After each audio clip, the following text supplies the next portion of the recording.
ఒక సలహా, ఒక మీరు ఏదైనా దాని అర్థం తీసుకోండి. మాకు కావాల్సింది గోదావరి జిల్లాగా ఈ పేరు ఉంచండి. ఇది మా రిక్వెస్ట్. ఎందుకంటే ఇప్పటికే గోదావరి అనేక రకాల కాలుష్యాలతోటి స్నానం చేయడానికి కూడా భయపడుతున్నాం.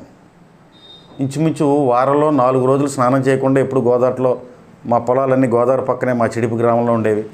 సరదాగా పొలం పనులు చేసుకుని గోదావరి స్నానం చేసి ఇంటికి వెళ్ళి భోజనం చేసి ఆ ఆనందంగా ఉండేది. ఇప్పుడు కాలు కింద పెట్టాలంటే చాలా భయంకరమైన పరిస్థితి. ఎందుకంటే మనుషులు ఎక్కువైపోయారు, మనసులు మారిపోయాయి, చేతలు మారిపోయాయి, పరిశ్రమలు వచ్చేసాయి. బతుకు కోసం చేసేటువంటి ఈ పరుగులో మన చుట్టూ ఉండేటువంటి చెట్లన్నీ నరికేసుకున్నాం, కాంక్రీట్ జంగిల్స్ చేసేసుకున్నాం. మన వెనకాల తరం, మన అందరం నడుచుకుని చెట్ల మధ్యలో వెళ్తుంటే మన వెనకాల తరం బండి మీద, రోడ్డు మీద వెళ్ళలేని స్థితికి మనం తీసుకొచ్చేసాం. కనీసం ఇప్పుడైనా మనం దీన్ని జాగ్రత్తగా కాపాడుకోవాల్సినటువంటి పరిస్థితి ఎంతైనా ఉంది. నేను అంటాను, మన గోదావరికి శబరి, సీలేరు లాంటి చాలా పవిత్రమైనటువంటి ఉపనదులు ఉన్నాయి. ఇవన్నీ కూడా మన ఈ కాన్స్టిట్యున్సీలోంచే వచ్చి ఈవేళ గోదావరి ఎర్రనీరు రావడం, ఆ ఎర్రనీరుతోటి అనేక రకాల వనమూలికల్లోంచి, చెట్ల మధ్యలోంచి వచ్చినటువంటి ఆ నీళ్ళతోటి ఇలా ప్రవహిస్తూ ఉండడం, ఈ పవిత్రతని మనం కంపల్సరీగా మన నెక్స్ట్ తరాలకు అందించాలి. ఎందుకంటే చరిత్ర అనేటువంటిది ఏంటంటే ఏదో జరిగిపోయింది కాదు, జరగబోయే తరానికి, రాబోయే జనానికి మనం ఇచ్చేటువంటి కొన్ని జ్ఞాపకాలు. చిన్నప్పుడు నువ్వు మీ ఊరెళ్ళి ఏం ఆనందించావో ఒక్కసారి నిన్ను కెలికితే నువ్వు ప్రపంచాన్ని మర్చిపోయి నువ్వు ఎన్నో విషయాలు చెప్తావు. ఎందుకు చెప్తావు?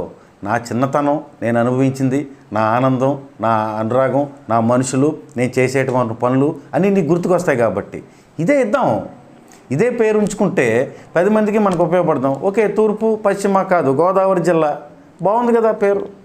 సో గోదావరి అనేటువంటిది నాకు ఒక నా మనసుకు రీచ్. ఎందుకంటే ఎంతోమంది పుణ్యభూమి అండి ఇది. ఎంతోమంది కవులు, రచయితలు, నాలాంటి ఆర్టిస్టులు, కళాకారులు ఎంతోమంది పుట్టి పెరిగినటువంటి ఈ నదీ పరివాహ ప్రాంతం.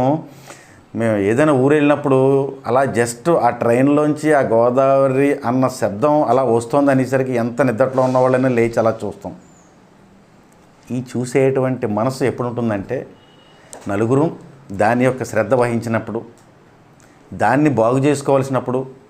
గోదావరి జిల్లా పేరు పెట్టడమే సరికాదండి, మనందరం చేయి కలుపుకొని మన గోదావరి యొక్క పొల్యూషన్ తగ్గించుకొని ఆ చెత్తను ఎప్పటికప్పుడు ఏరేసి అపరిశుద్ధ కార్యక్రమాలన్నీ అక్కడ కొంతమంది చేస్తున్నారు. అది చాలా బాధాకరమైన విషయం. మనం ఎంతో కష్టపడి ఈ పుష్కరాలన్నీ కానీ, తర్వాత వచ్చేటువంటి గోదావరి మహోత్సవాలు కానీ ఇవన్నీ చేసినప్పుడు లక్షలు కోట్లు ఖర్చు పెట్టి అవన్నీ చేస్తుంటే ఈవేళ మన కోట్లింగాల రేవుల పరిస్థితి ఏంటంటే, మొన్న ఒక పెద్ద ఆయన పోయినప్పుడు ఆ విధిగా వెళ్ళాల్సిన పరిస్థితి. వెళ్ళినప్పుడు అక్కడ చూస్తే ఎంతోమంది, మీకు తెలియదే ఉంది, ఈ వైన్ షాప్స్ ఇవన్నీ ఆపినంతకాలం ఆపారు, ఈవేళ వదిలేశారు. ఆ పవిత్రత అనేటువంటి ప్లేస్లో అక్కడ స్నానం చేద్దామని వెళ్తే ఫస్ట్ కనపడేవి ఏంటంటే ఇటు శివలింగాలు, దేవుళ్ళు, అమ్మవార్లు ఇవన్నీ పక్కనెడితే గ్యారంటీగా ప్రతి బెంచ్ మీద 4-5 బాటిల్స్ కనపడుతున్నాయి.